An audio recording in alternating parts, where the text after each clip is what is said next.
Bien, estuvimos hablando las semanas pasadas, ya saben, falsos maestros están habiendo en donde los cristianos están enseñando doctrinas cerradas, doctrinas de hombres, doctrinas que no tienen nada que ver con la voluntad de Dios para salvación de nosotros, en este caso arrepentimiento, creer exclusivamente en Cristo Jesús como la única fuente de nuestra salvación. Entonces está Pedro aquí con esta carta luchando, o más bien dando ánimo a los hermanos a quienes va dirigido, que dice a todos los que han huido, pues a todos los que se han dispersado, a toda la diáspora. Cuando nosotros estamos en persecución, y estoy hablando no en este momento, no, sino como cristianos, por supuesto que necesitamos ánimo, y mucho más cuando los problemas no solo vienen de fuera, sino que vienen de adentro, con personas que están levantándose para predicar doctrinas de hombres, doctrinas que no tienen que ver, como les digo, con la voluntad de Dios para nosotros, para un cambio de vida, para un nuevo nacimiento, ¿ok? Entonces, aquí continúa Pedro, la carta de este capítulo 3, vamos a hablar, no nos vamos a extender mucho igual que la semana pasada, pero vamos a tratar de sacarle el mayor provecho posible.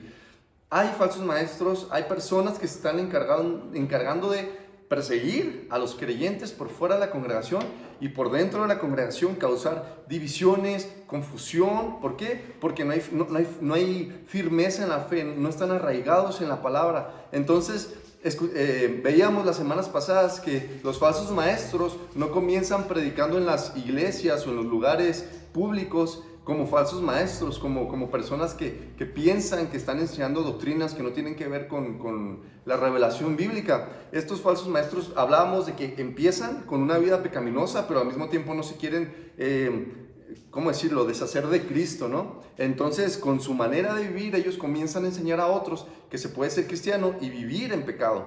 Entonces, y recalco, vivir en pecado, ¿ok? No que los cristianos no pequen, sino que no viven en pecado. Sin embargo, estos falsos maestros así comienzan, a vivir en pecado, pero como no hay arrepentimiento, como la casa sigue vacía, como les suena muy padre lo de Cristo y tienen miedo de alejarse de eso. ¿Por qué? Porque han escuchado y han sabido que la ira de Dios es muy grande, sin embargo, tampoco quieren dejar su estilo de vida pecaminoso. Entonces se convierten en lo que conocemos como esos falsos maestros que enseñan doctrinas cerradas, doctrinas pecaminosas, que solamente arrastran a perdición a otras personas. Vamos a leer los versículos 1 y 2 de 2 de Pedro capítulo 3. Dice: Amados, esta es la segunda carta que os escribo, y en ambas despierto con exhortación vuestro limpio entendimiento, para que tengáis memoria de las palabras que antes han sido dichas por los santos profetas y del mandamiento del Señor y Salvador dado por vuestros apóstoles. Entonces, Pablo comienza hablando de que los está despertando con exhortación. ¿Qué cosa? Su limpio entendimiento. Cuando un sábado por la mañana mamá está limpiando la cocina, la casa, está haciendo diferentes actividades ahí, y de repente abre la puerta donde están sus hijos o sus hijas y los ve dormir plácidamente, la mamá no entra y les sube la cobijita, ¿no? Y les acaricia el cabellito y un besito en la frente, y ay, que duermas muy a gusto, ¿no? ¿Cómo entra una mamá? Da una patada a la puerta, tira todo lo que pueda. Ya levántense, yo no soy su sirvienta, ayúdenme a limpiar la casa. Entonces, no es el caso tal cual como lo está diciendo Pedro en este momento, pero es muy similar. Los despierto con exhortación no significa, ay hermanitos, es que les voy a recordar apaciblemente qué es lo que ustedes deben de hacer como cristianos, qué es o cómo es que ustedes deben de vivir como hijos de Dios. Sino es un despertar agitado, como una mamá un sábado por la mañana mientras se arregla con sus hijos e hijas. Entonces, viene a ser el mismo caso. Es un recordatorio con diligencia, con preocupación por la situación en la que nosotros vivimos. Y miren, en este momento, ya lo hemos hablado, no tenemos la persecución. Hay persecución, pero no la que tenían en aquellos años. Sin embargo, tenemos una cosa que ellos no tenían hace tiempo, y es la globalización. Entonces, a lo mejor no están en las calles persiguiéndote por ser cristiano con lanzas, con fuego, con todo, no. Pero ¿cómo te están atacando? en el núcleo familiar, a tus hijos, a tus hijas, a ti cuando andas, no sé, con amigos, cuando vas al cine, cuando ves la tele, cuando ves una serie, cuando escuchas música, cuando ves cualquier tipo de anuncio. Entonces, el ataque, en este momento al menos, no es tanto nuestra condición física, sino nuestra condición espiritual. ¿Por qué? Porque, ¿qué es lo que vemos? ¿Qué es lo que escuchamos? ¿Con quién nos juntamos?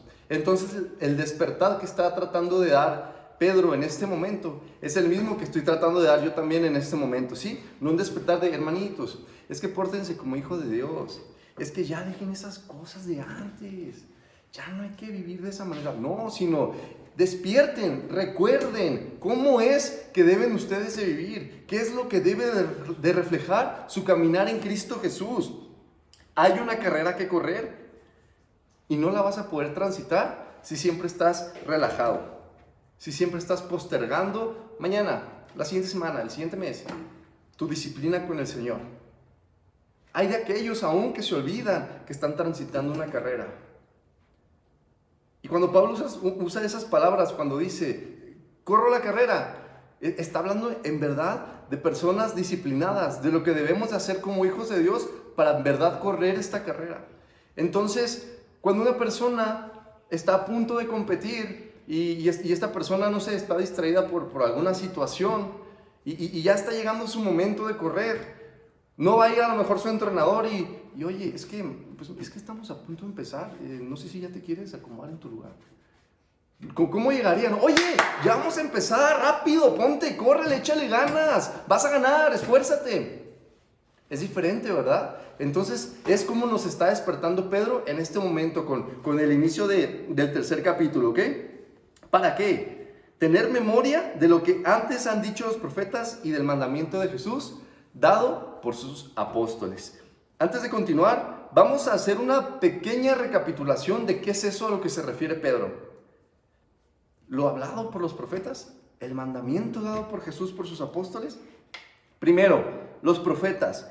Génesis 3:15 dice, y pondré enemistad entre ti y la mujer, y entre tu simiente y la simiente suya. Esta te herirá la cabeza y tú le herirás en el calcañar, en el talón. Desde el principio, cuando dicen profeta se refiere al Antiguo Testamento, ¿ok? El Antiguo Testamento. Entonces, ahí está la primera señal de victoria, la primera señal de salvación, la primera señal de destrucción a la maldad. Génesis 22, 13, 14. Entonces alzó Abraham sus ojos y miró, y he aquí a sus espaldas un carnero trabado en un zarzal por sus cuernos. Y fue Abraham y tomó el carnero y lo ofreció en holocausto en lugar de su hijo. Y llamó a Abraham el nombre de aquel lugar, Jehová Jireh, o Jehová proveerá. Por tanto se dice hoy, en el monte de Jehová será provisto. Y vemos cómo Dios está obrando en este momento con Abraham. Y como Abraham dice, yo creo de manera profética, Jehová proveerá. Mientras estaba estudiando esto, me encontré con algunos comentarios en donde ellos agarran ese Jehová proveerá, paréntesis, como dice, no, ya está el versículo tal y Jehová proveerá, y así le puso a Abraham y todo, y luego dice, aplicación práctica, que Dios te va a proveer todas tus necesidades. No es así, no se refiere a ese Jehová proveerá, se refiere a salvación. Abraham, en lugar de su hijo, no tuvo que darlo, Dios dio a su hijo. Entonces Jehová proveerá. Dios se iba a encargar del sacrificio. Dios se iba a encargar del cordero. Éxodo 15:2. Jehová es mi fortaleza y mi cántico, y ha sido mi salvación. Este es mi Dios y lo alabaré. Dios mi Padre y lo enalteceré. Segunda Samuel 22:47. Viva Jehová y bendita sea mi roca, y engrandecido sea el Dios de mi salvación. A lo largo de todo el Antiguo Testamento, Dios se está revelando a su pueblo como el que salva, como el que redime, como el que se va a encargar de la propiciación, como el que se va a encargar de todo, absolutamente todo. Él no dice, haz una parte, Él dice, yo soy. Y vemos a las personas, a los profetas, confiando en Dios. Desde Génesis, no tenemos que esperar al Nuevo Testamento. Desde Génesis ya hay personas confiando en Dios, son los valientes del Señor. Salmos 3:8. La salvación es de Jehová, sobre tu pueblo sea tu bendición. Salmos 27:1. Jehová es mi luz y mi salvación, ¿de quién temeré? Jehová es la fortaleza de mi vida, ¿de quién he de atemorizarme? Isaías 12:2. He aquí, Dios es salvación mía, me aseguraré y no temeré, porque mi fortaleza y mi canción es ya Jehová, quien ha sido salvación para mí. Continúo, Isaías 25:9. Y se dirá en aquel día: he aquí, este es nuestro Dios, le hemos esperado y nos salvará. Este es Jehová, a quien hemos esperado, nos gozaremos y nos alegraremos en su salvación. Miqueas 7:7. Mas yo a Jehová miraré, esperaré el Dios de mi salvación, el Dios mío me oirá. Y miren, todas estas cosas fueron escritas cientos y miles de años antes de que Jesús pisara la tierra, ya encarnado en su forma humana, nacido de María. Y ellos nos enseñan cómo Dios es fuente de salvación y nos dan el ejemplo de cómo confiar en Él. Hay muchísimos versículos más, pero nos íbamos a extender si los sacábamos todos. Ahora, mandamientos de Jesús. Mateo 5:16. Así alumbre vuestra luz delante de los hombres. Vuestra se refiere a suya, de ustedes creyentes, para que vean vuestras buenas obras y glorifiquen a vuestro Padre que está en los cielos. Mateo 6:19-21. No os hagáis tesoros en la tierra, donde la polilla y el orín corrompen, y donde ladrones minan y hurtan, sino haceos tesoros en el cielo, donde ni la polilla ni el orín corrompen, y donde ladrones no minan ni hurtan. Porque donde esté vuestro tesoro, ahí estará también vuestro corazón. Está Jesús dando estos mandamientos, ¿ok? Mateo 6:31-33. No os afanéis pues diciendo: ¿qué comeremos, o qué beberemos, o qué vestiremos? Porque los gentiles buscan todas estas cosas, pero vuestro Padre Celestial sabe que tenéis necesidad de todas estas cosas. Mas buscad primeramente el reino de Dios y su justicia, y todas estas cosas os serán añadidas, ¿ok? Entonces, el Antiguo Testamento nos está mostrando a Dios como fuente de salvación y nos da el ejemplo de personas que se aferraron a las promesas de salvación de Dios y así lo vieron como el Dios de su salvación. A lo mejor no como a Cristo, no, o a Jesús. Sin embargo, sabían que la salvación proviene exclusivamente de Dios. Él es salvación y ellos se aferraban a eso. Y luego vemos a Jesús ya venido aquí en la tierra, esa fuente de salvación, pisando, caminando, siendo Emmanuel entre los hombres. Sean luz, no sean tinieblas. Atesoren lo que está en el cielo, no hagan tesoros en la tierra. Marcos 11:22, respondiendo Jesús les dijo: tened fe en Dios. Ese es un estudio muy bonito de la higuera, que cuando estemos estudiando un evangelio lo vamos a analizar. Juan 14:11, creedme que yo soy en el Padre y el Padre en mí. De otra manera, creedme por las mismas obras. Jesús, ¿qué estaba haciendo? Se estaba señalando a sí mismo. Y cuando Jesús explica la ley, ¿qué hacía cuando explicaba la ley? Daba el verdadero significado de obediencia a la ley, que es algo imposible para los hombres, obedecer la ley tal cual como Dios quiere que nosotros la obedezcamos. Entonces, ¿qué hacía Jesús con esto? Se apuntaba a Él. Así como en el Antiguo Testamento, Él venía y se apuntaba a Él. Juan 15:4-5. Permaneced en mí y yo en vosotros. Como el pámpano no puede llevar fruto por sí mismo si no permanece en la vid, así tampoco vosotros si no permanecéis en mí. Todo apunta a Cristo Jesús. Él es la fuente de salvación. Él es quien vino a darnos vida por la suya. Él es quien nos hace santos y nos hace perfectos, solamente por su sangre, solamente por la fe. ¿Ok? Entonces, ahí está lo que los profetas a lo largo de tantos años dijeron y lo que los apóstoles enseñaron durante tantos años después de lo que Jesús les enseñó a ellos. Pedro, en este momento, cuando él está escribiendo la carta, ya sabía que lo que ellos estaban enseñando, que lo que ellos estaban escribiendo, tenía el mismo nivel de autoridad que todas las profecías del Antiguo Testamento, por revelación del Espíritu Santo. ¿Sí? No pasaron cientos de años para que se recopilaran los escritos y alguien dijera: esto tiene el mismo nivel de autoridad que el Antiguo Testamento. No, los apóstoles ya sabían que lo que ellos enseñaban y lo que ellos decían tenía el mismo nivel de autoridad que el Antiguo Testamento. Desde que ellos estaban enseñándolo, no cientos de años después, no decenas de años después, desde ese momento. Entonces, hermano, debes confiar en el Señor con todas tus fuerzas. Debes confiar en Dios con todas tus fuerzas. Debes atesorar cada palabra de Dios como lo más valioso de tu vida. ¿Recuerdan lo que veíamos la semana pasada? ¿Qué pasa cuando una persona recibe conocimiento de Cristo Jesús?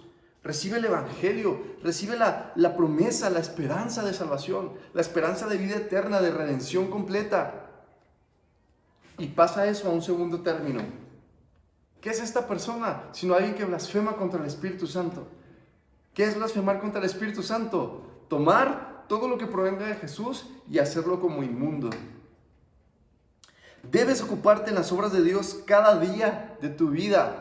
Y también lo veíamos la semana pasada, porque los que no se ocupan de las obras de Dios, entonces estos son fluctuantes y son débiles. Cuando llegan problemas, que es principalmente lo que llega, o cuando llegan falsos maestros, o cuando llegan situaciones complicadas en donde o niegas tu fe o continúas confesando a Cristo Jesús. Entonces tus pocas raíces van a hacer que caigas si no te ocupas en las obras de Dios cada día de tu vida. Debes vivir para conocer a Dios y para su gloria. Amén. Cada día de tu vida. ¿Por qué? Versículo 3. Sabiendo primero esto, que en los postreros días vendrán burladores andando según sus propias concupiscencias. ¿Por qué debes de hacer todo eso? Porque si no te ocupas, si tu vida no se ocupa, no gira en torno a Cristo Jesús, estos vendrán a burlarse de ti, vendrán a burlarse de lo que tú crees. Te van a hacer sentir un tonto, te van a hacer sentir una tonta por las tonterías irracionales en las que tú crees. Se van a burlar porque eso es lo que son, burladores. Te sacudirán con invitaciones indebidas, se introducirán en tu vida mientras seducen tu alma y te desmoronas hasta que te conviertes en uno de ellos, viviendo en pecado. Si tú no te ocupas en Dios, si Dios no se vuelve lo más importante en tu vida, si no atesoras su palabra en tu corazón como lo más valioso, estos burladores van a llegar, te van a hacer sentir mal, van a poner en duda todo lo que tú crees. Te hace sentir, como dije, te hace sentir un tonto, te hace sentir una tonta. Te van a hacer sentir incluso avergonzado, avergonzada. Te van a arrinconar hasta que te vuelvas uno de ellos. Ellos viven como quieren vivir, persiguiendo sus propios deseos de lo prohibido, sus lujurias. Y al final del día, solamente se van a reír de ti porque no eres como ellos. Esos burladores estaban en este momento que estamos leyendo Pedro, ¿ok? Y en este momento ustedes contesten a mí, hay burladores del Evangelio. Y son pocos o son muchos. Son muchos, son casi todos. A donde quiera que me meto, en cualquier plataforma de series o en YouTube o donde sea, donde pueda haber un video, donde pueda haber una imagen, está repleto. Está así de burladores. Entonces, si tú como persona que vienes a la iglesia domingo tras domingo o cualquier día que te congregues y escuchas y recibes, pero no te ocupas de Dios, no atesoras el Evangelio, no atesoras a Cristo Jesús, te van a comer vivo esos burladores. Y que no te sorprendas si al cabo de 5, 10, 15 años, un mes, un año, de repente tú estás burlándote de los que creen en Cristo Jesús. Versículo 4.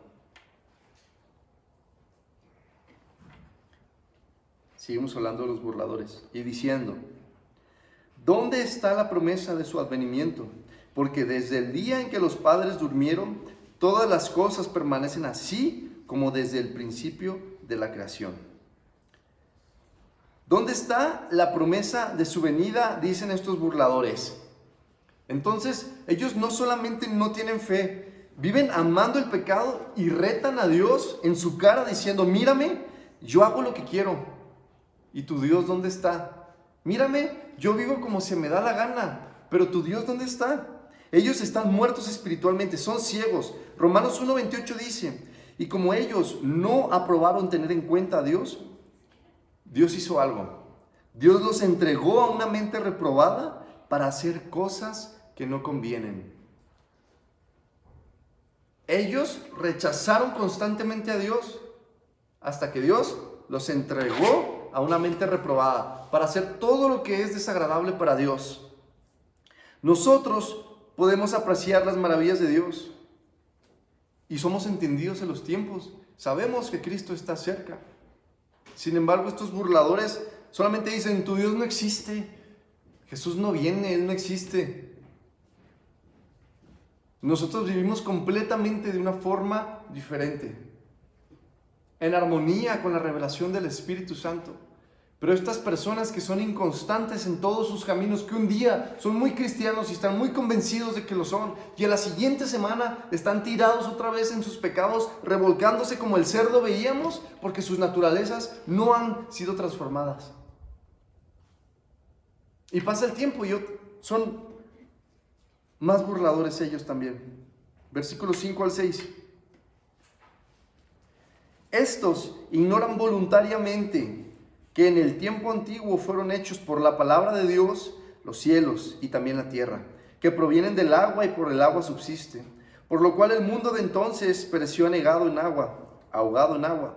Pero los cielos y la tierra, hasta el 6, ¿verdad? Anegado en agua. Vean aquí qué importante. Estos ignoran, ¿qué? Voluntariamente.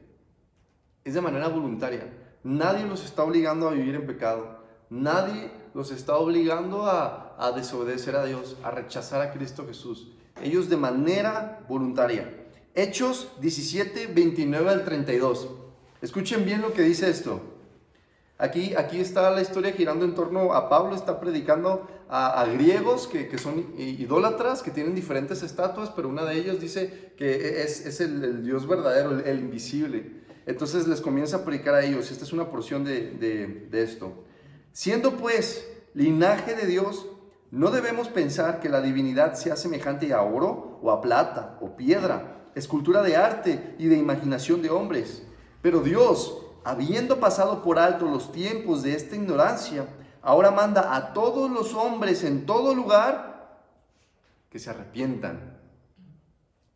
Eso es lo que Dios manda en todo el planeta. Por cuanto ha establecido un día en el cual juzgará al mundo con justicia, por aquel varón a quien designó, dando fe a todos con haberle levantado de los muertos. Mucha atención. Pero cuando oyeron lo de la resurrección de los muertos, unos se burlaban y otros decían: ya te oiremos acerca de esto otra vez. ¿Se fijan?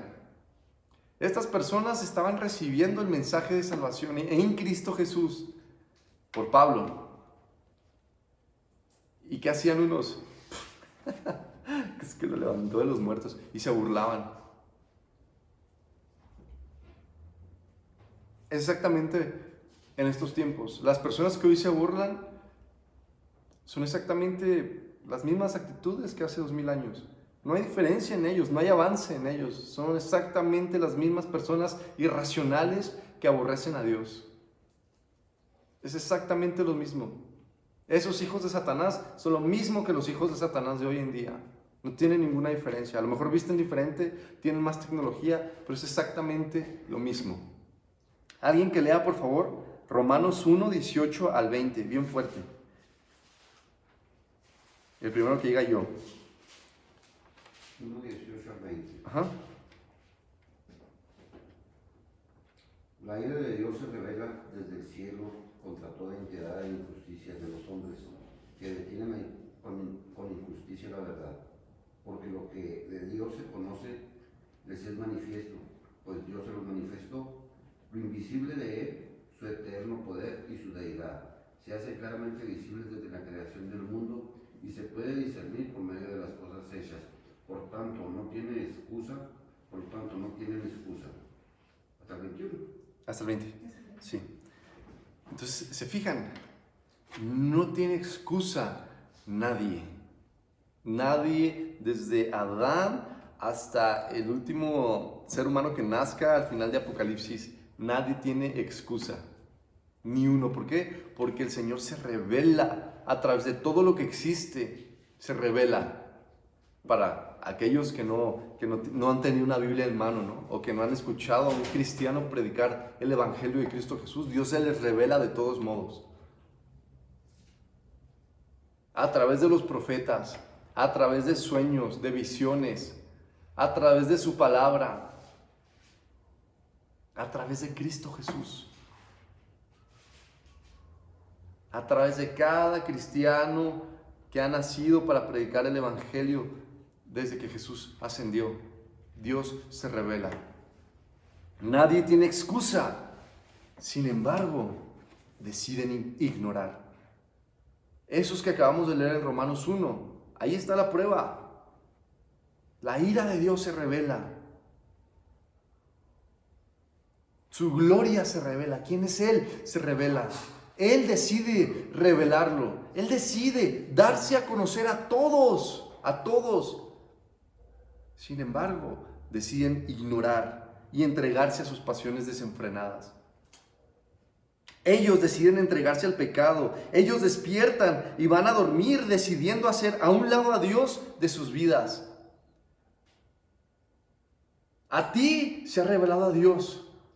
No sé desde cuándo, desde que abriste los ojos, desde que pudiste escuchar un sonido, desde que pudiste sentir dentro el líquido amniótico en tu mamá. Desde entonces Dios se está revelando a tu vida. Pero ¿qué pasa con una persona que en este momento vive de manera impía? ¿No ha recibido revelación de Dios? Sí, por supuesto que sí. Por supuesto que la ha recibido. Y es demasiado probable que haya escuchado el Evangelio a través de un cristiano.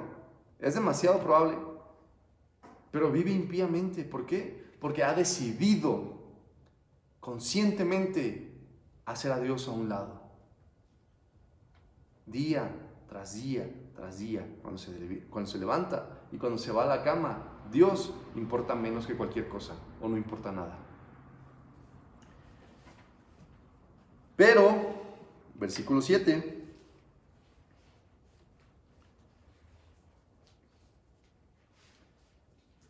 yo voy. Pero los cielos y la tierra que existen ahora están reservados por la misma palabra, guardados para el fuego en el día del juicio y de la perdición. ¿De quién es? Dígalo en voz alta. ¿De quién es? De los hombres impíos. Más fuerte. De los hombres impíos. Nada más 2 personas leen. Más fuerte. ¿De quién es? De los hombres impíos. De los hombres impíos. ¿Quiénes son los hombres impíos? ¿Los que echan mentiras? ¿Los que roban? ¿Las que desobedecen a sus padres? ¿Los que asaltan? ¿Los que asesinan? ¿Esos son los hombres impíos? Bueno, en parte es pecado. ¿Pero quiénes son? Los que ignoran voluntariamente a Dios.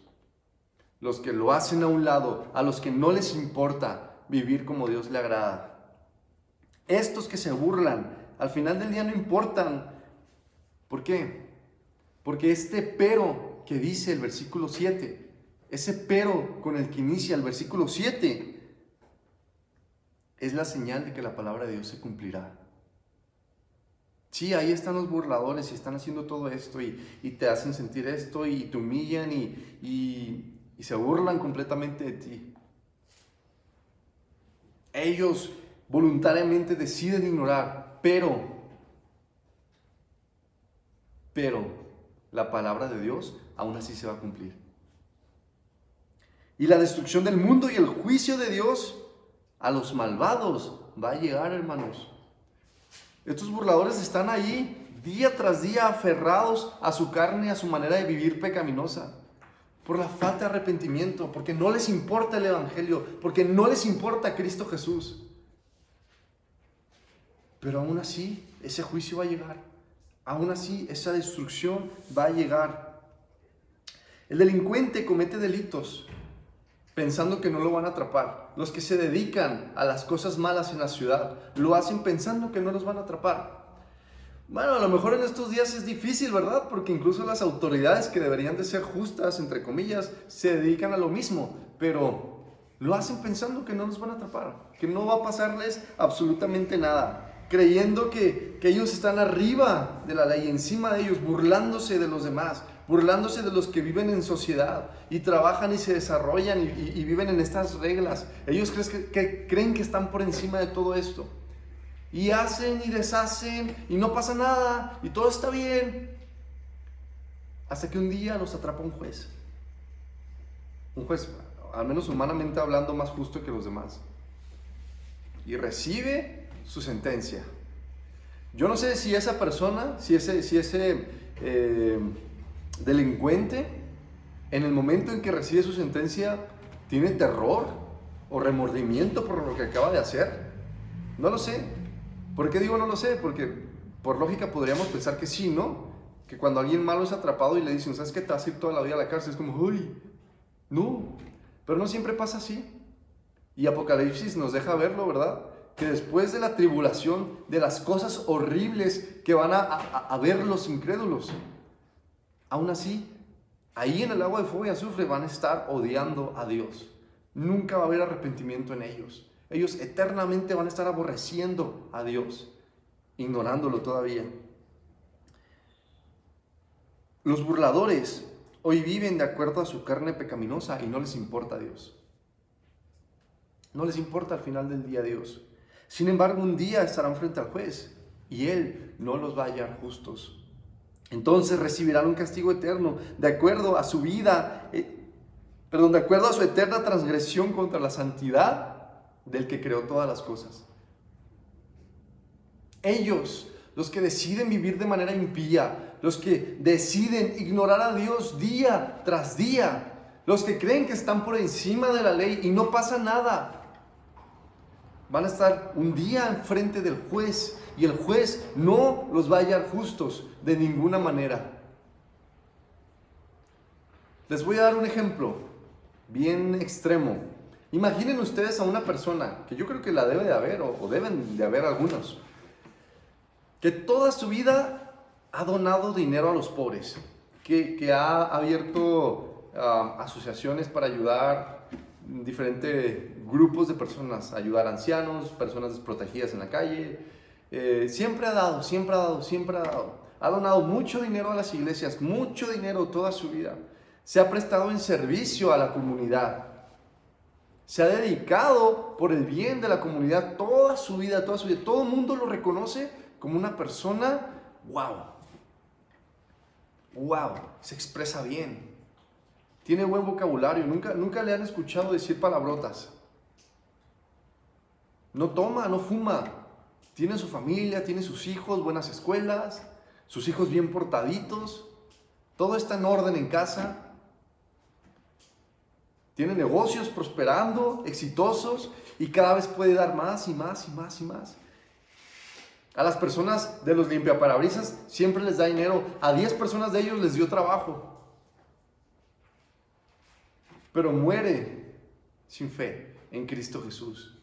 Cuando esa persona abra los ojos y se encuentre frente al juez, ¿qué creen que le va a pasar a esta persona? Toda la eternidad va a recibir el pago por su pecado en el lago de fuego y azufre. Se portó muy bien ese señor, esa persona, pero era pecador. Toda su vida ofendió a Dios. No hubo arrepentimiento. No hubo fe en Cristo Jesús. Recibe la paga de su pecado. Vive para la gloria de Dios, hermano, hermana. Esos burladores andan por ahí en todos lados. En todos lados. Pero esos burladores solamente hacen sentir pequeños a los inconstantes, a los que no están arraigados en las Escrituras, hasta que los vencen y se entregan junto con ellos a sus pecados. Pero tú sigue trabajando, tú sigue buscando a Dios, viviendo para conocerlo, para su gloria, viviendo para ver cielos nuevos y tierra nueva. Así como los días de Noé. Se burlaban de Noé. Lo creían un tonto, un loco, por estar hablando acerca de arrepentimiento, acerca de un diluvio. ¡Qué tonterías, Noé! ¿Te volviste loco? Hasta que se acabó el tiempo y se dieron cuenta que lo que Dios dice lo cumple, pero era demasiado tarde. Y hoy los burladores ahí están. Y se van a burlar de ti toda la vida, pero tú sigue trabajando por ver cielos nuevos y tierra nueva. ¿Por qué? Porque la palabra de Dios se cumple. Ya no va a haber un diluvio. Ya no va a haber un diluvio, Dios lo prometió. Es esa imagen, ese reflejo de luz que ustedes ven en el cielo cuando llueve, ese arco iris, la bandera homosexual que usan las personas. Ese es el sello de Dios para prometer que no va a volver a ahogar el planeta. Pero ¿sabes qué? Dios ya preparó el día para destruir todo con fuego y para dar juicio a los malvados, a los impíos. Así que no dejes de buscar a Dios. No dejes de trabajar en las cosas de Dios. No dejes de que tu vida siga siendo Cristo el centro. No dejes de hacerlo. No sé si tú ya tienes burladores ahorita acerca de ti. Yo sí, seguramente tú también. A lo mejor en tu trabajo. A lo mejor son algún familiar tuyo. A lo mejor es algún amigo tuyo, que no debería ser tu amigo, pero bueno. A lo mejor es, yo qué sé, cualquier cosa de estos personajes famosos. A lo mejor tú ya tienes ahí burladores. Y los vas a tener toda la vida. Dios no los va a hacer a un lado de ti. No los va a hacer a un lado de ti. En ningún momento. Pero las palabras de Dios se cumplen. Y se han cumplido siempre a lo largo de toda la historia. Jesucristo llegó. Esa salvación que vimos desde Génesis, Él llegó. Su palabra se cumplió. Y fue asesinado y resucitó al tercer día. Y había cientos de testigos que lo vieron ascender. Y antes de irse, un ángel que le dijo a sus discípulos: ¿qué traen ustedes? Así como lo vieron subir, Él va a descender. Él va a volver. Él va a volver. Él va a volver. Esto es gracia y misericordia de Dios a nuestras vidas. A todas nuestras vidas. Presentarnos su evangelio, su mensaje de salvación. Y nos pide que seamos fuertes, que nos arraiguemos en su palabra, que permanezcamos en Él. No importa quién llega a tu vida y se aburre de ti cuando predicas. No importa, eso no importa nada. Sigue predicando, sigue madurando en Cristo Jesús. Sigue creciendo en su palabra, sigue reflejando su gloria a través de tu vida.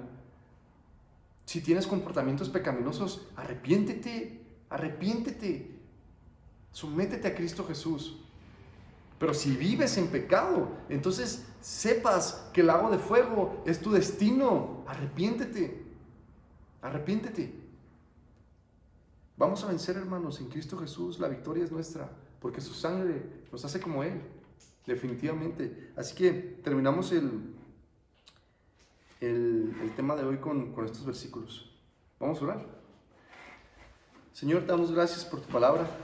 Te damos gracias porque definitivamente tú nos quieres santos. Quieres que vivamos obedientes a ti todo el tiempo. Sabemos, Señor, que nosotros somos muy débiles. Sabemos que te fallamos cada día. Sabemos que cada día, Señor, de alguna manera podemos ofenderte a ti o a nuestros hermanos y hermanas, Señor, o a alguien con algún comportamiento. Pero creemos, Señor, nos aferramos a tu palabra, a tus promesas, a que tú eres la salvación, que Jesucristo vino a darnos vida y vida eterna. Él es la fuente de agua viva y tú nos invitas a que vayamos y no tenemos con qué comprarla. Sin embargo, tú nos das en abundancia. Te pido, Señor, si hay alguno o alguna en esta habitación que no ha recibido el Espíritu Santo para salvación, que traigas convicción de pecado para arrepentimiento, Señor, para vida nueva, para vida eterna. Porque tu palabra dice, Señor, que si nosotros siendo malos damos lo bueno a nuestros hijos, ¿cuánto más tú darás, Señor, tu Espíritu a quien lo pida? Gracias, Señor, por tu hermosa palabra. Gracias porque tú nos instas a crecer en ti, a aferrarnos a ti y a descansar exclusivamente en ti. Tú nos quitas las cargas de encima. Ya no estamos peleados contigo por la fe. En Cristo Jesús estamos en paz. Ahora somos tus hijos, nos has adoptado y te haces llamar nuestro amigo y nos enseñas todo. Gracias, Señor, te pido que guardes la mente, Señor, los corazones de mis hermanos y hermanas y el mío, Señor. A lo largo de esta semana, ayúdanos a través de tu palabra a seguir creciendo, a seguir confiando, a seguir aferrándonos a ti, a seguir siendo valientes en medio de este mundo de impíos. Danos más amor por los demás y haznos crecer en santidad en el nombre de Cristo Jesús. Amén.